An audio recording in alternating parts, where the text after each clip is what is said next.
நம்ம பார்க்க போற புது சீரிஸோட நேம் ஷாப் ஃபார் கில்லர்ஸ். இந்த கதை என்னன்னா, ஒரு பொண்ணு அப்பதான் காலேஜுக்கு ஜாயின் பண்ணிருக்கா. அவளுக்கு சொந்தம்னு சொல்லி கொடுத்து அவளோட அங்கிள் மட்டும்தான். அப்போ ஒரு நாள் அவளுக்கு போலீஸ் கிட்ட இருந்து கால் வருது. அதாவது அவளோட அங்கிள் சூசைட் பண்ணிக்கிட்டாருன்னு. நம்ம அங்கிள் சாதாரண ஆளு, எதுக்காக அவர் சூசைட் பண்ணிக்கணும், எதனால அவர் இப்படி பண்ணாருன்னு அவளே ரொம்ப கஷ்டத்துல இருக்கா. அந்த நேரம் பார்த்து திடீர்னு சில ஆளுங்கெல்லாம் வந்து அவளை கொலை பண்ண ட்ரை பண்றாங்க. அதுவும் அவங்க சொல்ற வார்த்தையே, நீ அவனோட அண்ணன் பொண்ணு இல்ல, உன்னை கண்டிப்பா கொலை பண்ணுன்னு. இத்தனை வருஷமா தன்னோட அங்கிள் இப்படிப்பட்ட சாதாரண ஆள் நினைச்சிட்டு இருந்த அவளுக்கு அப்பதான் பல விஷயங்கள் தெரிய வருது. வாங்க நம்மளும் சீரீஸ்குள்ள போய் பார்க்கலாம். சீரீஸ் ஸ்டார்ட் ஆகும் போதே ஒரு ஊர் பக்கம் தான் காமிக்கிறாங்க. அதுவும் முக்கியமா ஒரு வீடு. அந்த வீட்டோட செவுரு எல்லாம் உடைஞ்சு போயிருக்கு. அந்த கண்ணாடிலாம் கூட செதறி போயிருக்கு. ஊர் பக்கமா இருந்தாலும் கிட்ட எல்லாம் எந்த வீடும் கிடையாது. இந்த வீடு மட்டும் கொஞ்சம் தனியா இருக்கு. அப்ப தூரத்துல ஒரு ரோட்ல ஒரு வேன் இருக்கு. அந்த வேன்குள்ள ஒரு ஸ்னைப்பர் இருக்கான். அவனோட கன்னோட போக்கஸ இந்த வீட்டு பக்கமா தான் அவன் வச்சிருக்கான். வீட்டுல எதையும் எய்ம் பண்ணி ஷூட் பண்றான். கரெக்டா ஒரு பொண்ணு ஜஸ்ட் மிஸ்ல தப்பிக்கிறா. இந்த பொண்ணு தான் இந்த சீரிஸோட ஹீரோயின். இவளோட பேரு ஜியான். ஜஸ்ட் மிஸ்ல தப்பிச்ச ஜியானும் வீட்டோட ஒரு கார்னர் பக்கமா போயிடுறா. இந்த வீடு ஏன் இப்படி இருக்குன்னு தெரியல. ஆனா அந்த வேன்ல இருக்கிற ஆளு இந்த வீட்டை நோக்கி, அது முக்கியமா இந்த ஜியானை கொலை பண்ணதான் ட்ரை பண்றான். இந்த வீட்டுக்குள்ள ஜியான் மட்டும் இல்ல, ரொம்பவே அடிப்பட்ட ஒரு பொண்ணும் இருக்கா. இன்னொன்னு ஒரு பையனும் இருக்கான். ரெண்டு பேருமே வீட்டோட அந்த பக்கம் இருக்காங்க. ஜியான் இந்த பக்கம் இருக்கா. நடுவுல தான் இந்த ஷூட்டரும் ஷூட் பண்றான். ஜியானும் ஒரு செகண்ட் கண்ணை மூடிட்டு அவளை ஃபோக்கஸ் பண்ணுன்னு சொல்லிக்கிறா. அப்பதான் ஒரு பிளாஷ்பேக் சீன் காமிக்கிறாங்க. ஜியான் பக்கத்துல உட்கார்ந்துட்டு இருக்க இந்த ஆள் தான் ஜியானோட அங்கிள். இவனோட பேரு ஜாங் ஜின் மேன். ஜியானோட அங்கிளும் ஒரு ஆக்ஷன் மூவி தான் டிவில பாத்துட்டு இருக்காங்க. அப்ப அந்த டிவில ஒரு சீன் ஓடுது. ஹீரோவை நிறைய பேரு புல்லட்டால சுடுறாங்க. ஆனா ஹீரோ தப்பிச்சு போயிட்டே இருக்கான். இந்த சீனை பார்த்தோன்னே ஜியானும் கிண்டலா, அவன் ஹீரோல, அதனாலதான் எந்த புல்லட்டுமே அவன் மேல படாம அழகா தப்பிக்கிற மாதிரிலாம் காமிக்கிறாங்க. அவன் செத்துட்டா கதை ஏது அப்படின்ட்டு சொல்றா. ஆனா இதை கேட்ட ஜின்மேனும் அதெல்லாம் கிடையாது, அவன் தெளிவா பிளைண்ட் ஸ்பாட்ஸை யூஸ் பண்ணி அழகா தப்பிச்சு போறான் அப்படின்ற விஷயத்த சொல்லியிருப்பான். பிரசன்ட்ல இருக்க ஜியானுக்கு இந்த விஷயம் ஞாபகத்துக்கு வருது. ஓகே, உடனே நம்ம பிளைண்ட் ஸ்பாட்ஸ் எதுன்னு கண்டுபிடிக்கணும்னு பிளான் பண்றா. உடனே கையில ஒரு தொடப்பத்தை எடுத்து அதுல ஒரு மிரரை மாட்டிடுறா. மாட்டிட்டு கரெக்டா அந்த ஸ்னைப்பர் எந்த பக்கமா சுடுறானோ அந்த பக்கமா நீட்டுறா. இந்த ஸ்னைப்பருக்கு ஜியானோட பேர் கூட தெரியுது. ஜியான், நீ என்ன பண்ண ட்ரை பண்றேன்னு எனக்கு தெரியலையேன்னு அவனும் நக்கலா அந்த தொடப்பத்தை பார்த்து சுடுறான். இருந்தாலும் ஜியானு கொஞ்சம் கொஞ்சமா அந்த தொடப்பத்தை மேல ஏத்திட்டே போறா. இவனும் விடாம அந்த தொடப்பத்தை சுத்திட்டே இருக்கான். அப்போ ஒரு பாயிண்ட்ல அவன் தொடப்பத்தை சுட போய் அது தொடப்பத்துல படாம வெளியில இருக்க பில்டிங் மேல படுது. ஜியானுக்கு கரெக்டா ஒரு பிளைண்ட் ஸ்பாட் தெரிஞ்சிருது. அப்புறம் தான் இந்த ஸ்னைப்பரை உஷார் ஆயிடுறான். ஐயோ, நம்ம தப்பு பண்ணிட்டோம். ஜியானு அவங்க அங்கிள் சொல்ற விஷயத்த ஃபாலோ பண்ணிருக்கான்ட்டு யோசிக்கிறான். அதுக்கப்புறமா ஜியானு பிளைண்ட் ஸ்பாட் இப்படி இருக்கு, நம்ம எப்படி இங்க இருந்து அங்க போறதுன்னு எல்லா கால்குலேஷனும் பண்றா. அதே நேரம் இந்த ஸ்னைப்பருக்கும் இந்த விஷயம் தெரிஞ்சதுனால அவனும் வேனை கொஞ்சம் முன்னாடி போக சொல்றான். கரெக்டா இந்த ஸ்னைப்பரும் சொல்றான். ஆனா ஜியானு எப்படியோ தப்பிச்சு சோஃபாக்கு பின்னாடி போயிடுறா. ஜியான் இப்பெல்லாம் ட்ரை பண்ணதுக்கான காரணம், அந்த சோஃபாக்கு பக்கத்துல ஒரு கன்னு கிடைக்குது. அந்த கன்னை எடுக்கதான். ஆனா அது சோஃபா கடியில இருந்ததுனால அவளால் கன் எடுக்க முடியல. அவளும் சோஃபாவை திருப்புறா. பார்த்தா சோஃபாக்கு பின்னாடி அவ்வளோ பெரிய கன் இருக்கு. இப்படி ஒரு கன்னு சோஃபா கடியில இருக்கோன்னு அவன் நினைச்சே பார்க்கல. அந்த கன்னு கிடைச்ச உடனே இப்போ அந்த ஸ்னைப்பர் தான் மாட்டிக்கிறான் ஜியான் கிட்ட. இப்ப அப்படியே பாஸ்ட்ல காமிக்கிறாங்க. ஜியான் ஒரு போலீஸ் ஸ்டேஷன்ல தான் இருக்கா. எதுக்காகனா, இவ ஒரு பையனை அடிச்சுட்டான்னு இவளை போலீஸ் ஸ்டேஷனுக்கு கூட்டிட்டு வந்திருக்காங்க. ஆனா ஜியான் பாவமா இருக்கா. போலீஸ் நம்ப மாட்டிக்கிறாங்க. அடி வாங்கினாலும் நீங்க வேணா சிசிடிவி ரெக்கார்டிங்ஸ் எல்லாம் பாருங்க, இந்த பொண்ணு தான் என்ன அடிச்சா அப்படின்ட்டு கதறான். போலீஸும் சிசிடிவி ரெக்கார்டிங்ஸ் எல்லாம் செக் பண்றாங்க. பார்த்தா இந்த பையன் தான் பொண்ணுங்களோட ரெஸ்ட் ரூம்குள்ள நுழைஞ்சிருக்கான். அப்ப ஜியானும் ரெஸ்ட் ரூம்குள்ள தான் இருந்திருப்பா. இதனால தான் இவ அந்த பையனை விடாம துரத்தி அடிச்சிருப்பா. அவன் தான் தப்பு பண்ணான். ஆனா கரெக்டான விஷயம் தானே பண்ணன்ட்டு ஜியான் சண்டை போடுறா. ஆனா போலீஸோ அதெல்லாம் தெரியாதுமா, உங்க கார்டியன் யாருன்னு சொல்லுங்க, அவங்க வந்தா தான் உங்களை விட முடியும்ட்டு சொல்லிடுறாங்க. சரி, அங்கிளுக்கு கால் பண்ணுவோன்ட்டு கால் பண்றா. ஆனா போன் எடுக்கிறது வேற ஒரு ஆளு.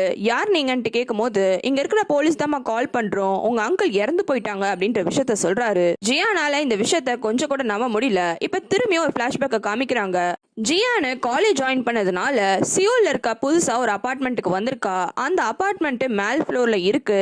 இருந்தாலும் அந்த அபார்ட்மெண்ட் கூட செக்யூர்டா இருக்கணும்னு ஜின்மேனு மெட்டல் பாஸால அந்த விண்டோலாம் அடிச்சிட்டு இருக்கான். இது அவளுக்கு ரொம்பவே எரிச்சலா இருக்கு. அது மட்டும் பண்ணாம அந்த ரூம்கே சம்மந்தம் இல்லாத மாதிரி ஒரு பீரோ வேற வந்து வைக்கிறான். இது அவளுக்கு இன்னும் கோவம் வருது. ஆனா அவனும் இது புல்லட் ப்ரூஃப், இதுக்குள்ள போய் நீ நல்லாவே ஒளிஞ்சுக்கலாம் அப்படின்ட்டு சொல்றான். அப்ப ஜியானு, அங்கிள் என்ன ஒரு ஆளு ஏமாத்திட்டான் காசு கொடுக்காமன்னு சொன்னல, அவனுக்கு ஆக்சிடென்ட் ஆயிடுச்சான், செம அடி போல. அதனால அதனால தான் அவனுக்கு அறிவு வந்துச்சு போல இருக்கு. ஏமாத்தின காசை திருப்பி தரேன்னு ஒத்துக்கிட்டான் அப்படின்ட்டு சொல்றா. இதை கேட்ட அங்கிள் ஜின்மேனும் நான் தான் அவனை அடிச்சேன் உங்ககிட்ட காசு திருப்பி தர சொல்லி அப்படின்ட்டு சொல்றான். ஆனா ஜியானோ சும்மா காமெடி பண்ணாதீங்க அங்கிள் அப்படின்ட்டு சொல்றா. அப்பதான் ஜின்மேனு கீழே விழுந்திருக்கிற ஒரு ஐடி கார்டை பாக்குறான்.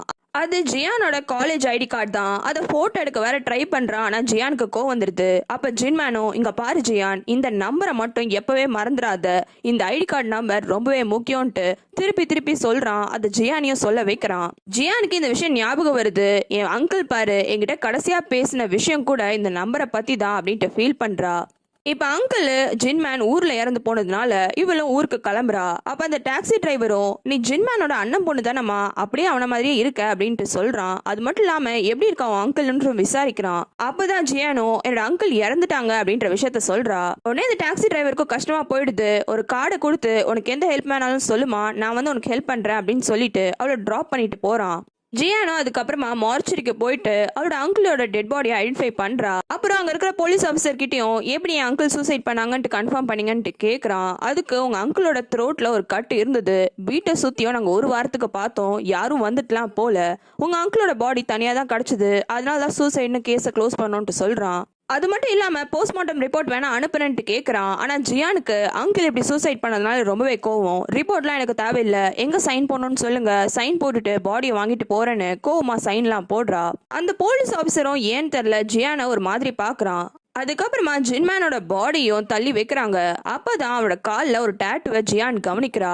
மார்த்தி ஹெல்ப் அப்படின்னு அந்த டேட்டு இருக்கு, இது என்னன்னு தெரியலையேன்ட்டு யோசிக்கிறா. அதுக்கப்புறமா மற்ற ஃபார்மாலிட்டிஸ் எல்லாம் பண்ணி முடிச்சுட்டு திரும்பியும் அவள் அங்கிளோட வீட்டுக்கே வரா. அப்ப திடீர்னு அங்க ஒரு சின்ன பையன் வரான். வந்தோடனே என்ன ஞாபகம் இருக்கா அப்படின்ட்டு கேக்குறான். இவளுக்கும் அந்த பையனை சின்ன வயசுல இருந்தே பார்த்த ஞாபகம் இருக்கு. இந்த பையனோட பேரு ஜாங்கு. ஜாங்க ரொம்ப வருஷம் பார்த்தோன்னே ஜியானோ என்ன பண்றேன்ட்டுலாம் விசாரிக்கிறா. அதுக்கு ஜாங்கும் நான் கம்ப்யூட்டர் இன்ஜினியரிங் முடிச்சிருக்கேன், உன்னோட அங்கிள் கிட்ட தான் பார்ட் டைமரா ஒர்க் பண்ணிட்டு இருக்கேன், அதனால தான் உன் அங்கிளும் கடைசியா என்கிட்ட பேசினாரு, உன் அங்கிள் கடைசியா பேசின ஆள் நானுன்றதுனால போலீஸும் ஃபர்ஸ்ட் எனக்கு தான் கால் பண்ணி இந்த விஷயத்தை இன்ஃபார்ம் பண்ணாங்க. அதுக்கப்புறமா புனரல்ல போட்டோ வைக்கிறதுக்கு உன் அங்கிளோட போட்டோ வேணும், எதனா இருக்கா அப்படின்ட்டு கேக்குறான். அப்பதான் ஜியானு செவுத்துல பாக்குறா. இவங்க ஃபேமிலியா எடுத்த ஒரு போட்டோ இருக்கு. ஜியானு அந்த பாத்ரூம் பக்கமாவே தான் பாத்துட்டு இருக்கா. உடனே அதை கவனிச்ச ஜியாங்கும் நீ கவலைப்படாத, உனக்கு பயமா இருந்தா நான் வேணா பாத்ரூமை கிளீன் பண்ணி வைக்கிறேன்ட்டு சொல்றான். ஜியானோ ரொம்ப சந்தோஷம் எனக்கு இந்த ஹெல்ப் நீ பண்றதுக்கு அப்படின்னு சொல்லிட்டு அவளும் அங்கிருந்து கிளம்பிடுறா. ஜின்மேனோட புனல் நடக்குது. யாருமே வரமாட்டாங்கன்னு பார்த்தா அந்த டாக்ஸி டிரைவரு இவங்கெல்லாம் ஜின்மேனோட ஸ்கூல் ஃப்ரெண்ட்ஸு, இவங்களுக்கும் இந்த விஷயத்த சொன்னேன்ட்டு நிறைய பேரை கூட்டிட்டு வரான். சில பேர் மலர் வளையல்லாம் வச்சிருக்காங்க. அதுல ஒரு மலர் வளையத்துல லீ யாங்குன்ற ஒரு பேர் போட்ட ஒரு ஆளும் கொடுத்துருக்காரு. அங்க வந்தவங்களாம் உட்காந்து சாப்பிட்டு இருக்க இடத்துல ரெண்டு பேரை உட்காந்து ரொம்ப திருன்னு முழிச்சு பார்த்துட்டே சாப்பிட்டுட்டு இருக்காங்க. அவங்கள கவிஞ்ச ஜியானோ யார் அவங்கன்ட்டு டாக்ஸி டிரைவர்கிட்ட விசாரிக்கிறா. ஆனா அவரோ இவங்க பாக்குறதுக்கு புதுசா இருக்காங்க, இந்த ஊர் ஆளுங்களே கிடையாதுன்ட்டு சொல்றான். ஃபுனல் ஹவுஸ்க்கு வெளியில ஒரு ஆளு ஸ்மோக் பண்ணிட்டு இருக்கான். அங்க இருந்தே ஜின்மேன் குட் பை பத்திரமா போ அப்படின்ட்டு வேற சொல்றான். யார் இவன் வேற தெரியல. இந்த பக்கம் வீட்டுல ஜியாங்கு ஜின்மேன் சூசைட் பண்ணிக்கிட்டு அந்த பாத்ரூமை ஃபுல்லாத்தையுமே கழுவுறான். அப்போ ஒரு ரத்தக்கரை அங்க இருக்கிற கண்ணாடி மேல இருக்கு. ஒருவேளை அங்கிள் தான் அந்த கபோர்டு ஓபன் பண்ண ட்ரை பண்ணிருப்பாரோன்னு இவனும் கபோர்டு ஓபன் பண்றான். உள்ள ஒரு பழைய மாடல் மொபைல் போன் இருக்கு.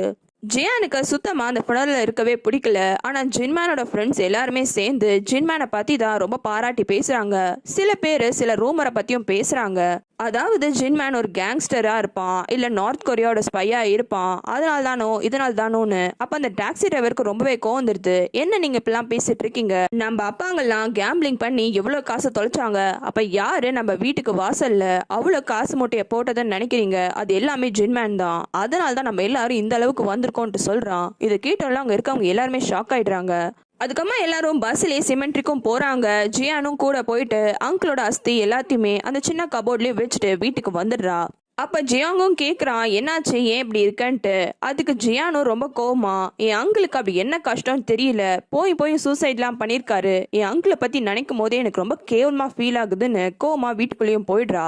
வீட்டுக்குள்ள போயிட்டு ட்ரெஸ் சேஞ்ச் எல்லாம் பண்ணிக்கிறா. ஆனா இருந்தாலும் அவளுக்கு அவளோட அங்கிள் பேசுற மாதிரியே அவளுக்கு தோணுது. நான்லாம் சாப்பிட்டுட்டேன், உனக்கு வேணும்னா நீயே போய் சமைச்சுக்கோன்ட்டு அவர் அங்கிள் சொல்றாரு. உங்களுக்கு என்ன குறை இருந்தது, எதனால நீங்க சூசைட் பண்ணீங்க, உங்களுக்கு நான் என்ன பாரமா ஆயிட்டேனான்ட்டு தேம்பி அழுகுறா. அப்பதான் கரெக்டா பார்த்து ஜியாங்கு வந்துடுறான். நான் தப்பான டைம் வந்துட்டேன்னு நினைக்கிறேன், நான் வேணா கிளம்புறேன், நான் அப்புறமா வரேன்ட்டு சொல்றான். ஆனா ஜியானோ எனக்கு யாருமே இல்லை இங்க, என் கூட கொஞ்சம் இரு அப்படின்ட்டு கூப்பிடுறா. கொஞ்ச நேரம் கழிச்சு பார்த்தா அவனோட ஷோல்டர்லயே படுத்து நல்லா தூங்கிடுறா. அவ ஏந்ததுக்கு அப்புறமா ஜியாங்கோ உங்க அங்கிளோட கபோர்ட்ல இருந்து இந்த போனை எடுத்தேன், உங்க அங்கிள் தான் நினைக்கிறேன் அப்படின்ட்டு கொடுக்குறான். இந்த போனை பார்த்தோன்னே ஜியானுக்கு கொஞ்சம் ஷாக்கிங்காக தான் இருக்கு. இது என் அங்கிள் ஃபோன் கிடையாது, நாங்கள் ரெண்டு பேரும் இப்போதான் காலேஜ் ஜாயின் பண்ணும் போது ஆண்ட்ராய்ட் ஃபோன் வாங்கணும், இது என்ன ஃபோன் தெரியலையேன்னு சொல்லிட்டு அந்த ஃபோனில் இருக்க மெசேஜ்லாம் பார்க்குறா. அதில் நிறைய மெசேஜஸ் இருக்கு. ஜின்மேன் உனக்கு 70 மில்லியன் வான் நான் அனுப்பிச்சிட்டேன், செக் பண்ணிக்கோன்னு. இன்னொன்று ஒரு மெசேஜில் பேங்க் பேலன்ஸ் இருக்கு, அதுவும் 18.7 பில்லியன். இதெல்லாம் பார்த்தோன்னே ஜியான் ஷாக் ஆயிட்டு ஜியாங் கிட்டயும் காமிக்கிறா. ஜியாங் மீட் பண்ணும் போதே சொல்லியிருப்பான் நான் அங்கிள்கிட்ட பார்ட் டைமரா ஒர்க் பண்ணிட்டு இருக்கேன்னு. அது என்னன்னா அங்கிள் இந்த தண்ணி பைப்லாம் விற்கிற ஒரு வெப்சைட் தான் ரன் பண்ணிட்டு இருக்காரு. அந்த வெப்சைட்டை கிரியேட் பண்ண ஹெல்ப் பண்ணதே ஜியாங் தான். அவனும் அந்த வெப்சைட்டை ஓப்பன் பண்ணி ஜியான் கிட்ட காமிச்சு இந்த தண்ணி பைப் விற்கிற பிஸ்னஸ்லாம் அவ்வளோ நல்லா போகாது, ஆனால் அங்கிள் ஏன் தெரில இந்த வெப்சைட்டை ரெடி பண்ண சொன்னாரு அப்படின்ட்டு காமிக்கிறான். இதுக்கப்புறம் தான் அவனுக்கும் டவுட் வருது, இவ்வளோலாம் பேங்க் பேலன்ஸில் காமிக்குதுன்னா ஒருவேளை இந்த வெப்சைட்டு சும்மா நேம் சேக்குக்கு முன்னாடி வச்சுட்டு இதுக்கு பின்னாடி வேற ஒரு வெப்சைட் ரன் ஆகுதோன்னு அவனும் எல்லா கோடிங்கையும் மாற்றி மாற்றி செக் பண்ணுறான். அப்படி இப்படி செக் பண்ணும் போது தான் அவனுக்கு இன்னொரு வெப்சைட் தெரியுது. அந்த வெப்சைட்டோட பேரு மர்த்தி ஹெல்ப். அதுவும் இந்த வெப்சைட்ல வெப்பன்ஸ்லாம் செல் பண்றாங்க.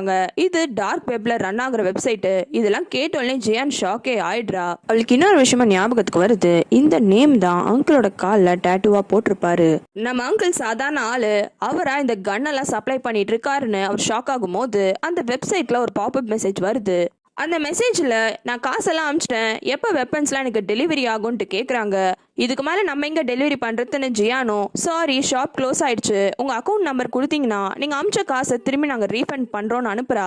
ஆனால் அந்த ஆளோ அதுக்கு அடுத்த மெசேஜே ஓ ஜின்மேன் இறந்துட்டானா, ஜியான் ஹாய் எப்படி இருக்க நீ, நான் கண்டிப்பாக அடுத்தது ஒன்னதான் கொலை பண்ண போகிறேன் அப்படின்ட்டு வருது. இந்த மாதிரி ஒரு மெசேஜை இவங்க ரெண்டு பேருமே எதிர்பார்க்கல, செமையாக பயந்துடுறாங்க. ஜியாங்கும் என்ன பண்ணுறதுன்னு தெரியாமல் அப்படியே அந்த கம்ப்யூட்டரை க்ளோஸ் பண்ணிடுறான். அதுக்கப்புறமா இவங்க என்ன பண்ணலாம்னு யோசிக்கிறாங்க. அப்ப ஜியோங்க பேசாம நீ போலீஸ்க்கு கால் பண்ணி இந்த விஷயத்த எல்லாத்தையுமே சொல்லிட்டேன் அப்படின்ட்டு சொல்றான். அப்ப வீட்டோட பெல்லையும் யாரோ அடிக்கிறாங்க. ஜியானும் வீட்டு டோர்லாம் திறக்காம இன்டர்காம் வழியாவே யாருன்ட்டு பாக்குறா. அங்க ஒரு பொண்ணு தான் வந்திருக்கா. ஆனா அவன் மூஞ்ச மட்டும் தெளிவா அந்த இன்டர்காம்ல காமிக்கவே மாட்டிக்கிறா. யார் நீங்கன்ட்டு ஜியான் விசாரிக்கும் போது நான் சோமின்னு, ஜின்மேன் வீட்டுல இல்லையா அப்படின்ட்டு கேக்குறா. அதுக்கு ஜியானோ அங்கிள் வீட்டுல இல்ல, நீங்க அப்புறமா வாங்கல அப்படின்ட்டு சொல்றா. ஆனா அந்த பொண்ணும் ஃப்ரெண்ட் டோர் ஓபன் பண்ணிட்டு வீட்டோட டோர் கிட்டே வந்துடுறா. யார் நீங்கன்ட்டு ஜியான் திரும்பி கேட்கும் போது நான் தாமா அங்கிளோட சைனீஸ் டியூட்டரு அப்படின்ட்டு சொல்றா. ஜியானுக்கு செமையா கோவம் வருது, என் அங்கிள் சும்மா இல்லாம சைனீஸ்லாம் வேற கத்துக்கிட்டாரா அப்படின்னு டென்ஷன் ஆகுறா. ஆனா இந்த பொண்ணு சைனீஸ் டியூட்டர் மாதிரிலாம் தெரியல. காரணம் இந்த பொண்ணு கிட்ட ஒரு கன்னு வேற இருக்கு. அதுவும் வீட்டுக்குள்ள வரத்ததான் ரொம்பவே ட்ரை பண்றா. இவ வேற யாருன்னு தெரியல, சும்மா நம்மள தொல்லை பண்றாளின்னு ஜியான் யோசிக்கும் போது அவ கையில இருக்கிற அந்த மொபைல் போன்ல ஒரு மெசேஜ் வருது. மத்தவங்க யாரையும் உன்னை கொலை பண்ண விட்டுறாத, நான் வந்துட்டே இருக்கேன், என் கையால தான் நான் உன்னை கொலை பண்ண போறேன்னு. இப்படி ஒரு மெசேஜை பார்த்தோன்னே ஜியானு அப்படியே ஃப்ரீஸ் ஆகி நின்னுடுறா. ஜியானுக்கு 7 வயசு ஆகுது. அவளோட அப்பா பாட்டிலாம் சாப்பிட்டுட்டு இருக்காங்க. அப்ப அதே டேபிள்ல தான் இந்த அங்கிள் ஜின்மேனும் வந்து உட்காந்து சாப்பிட்றான். அப்பா செமையா திட்டுறாரு.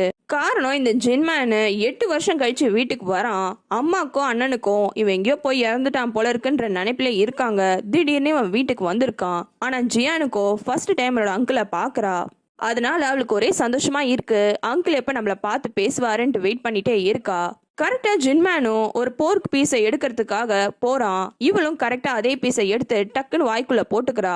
அப்பதான் ஜின்மேனும் ஜியானை கவனிச்சுட்டு உன் பேர் என்ன அப்படின்னு ரெண்டு பேருமே இன்ட்யூஸ் ஆயிக்கிறாங்க. அங்கிள் இப்படி பார்த்தோன்னே ஜியானுக்கு ரொம்பவே சந்தோஷமா இருக்கு. இவங்க ரெண்டு பேரும் இப்படி சந்தோஷமா சிரிக்கிறதோட ஃபர்ஸ்ட் எபிசோட முடியுது. வேற எதனா ஒப்பீனியன் இருந்தா அது கமெண்ட்ல சொல்லுங்க. அதே மாதிரி சேனலுக்கும் மறக்காம சப்ஸ்கிரைப் பண்ணுங்க.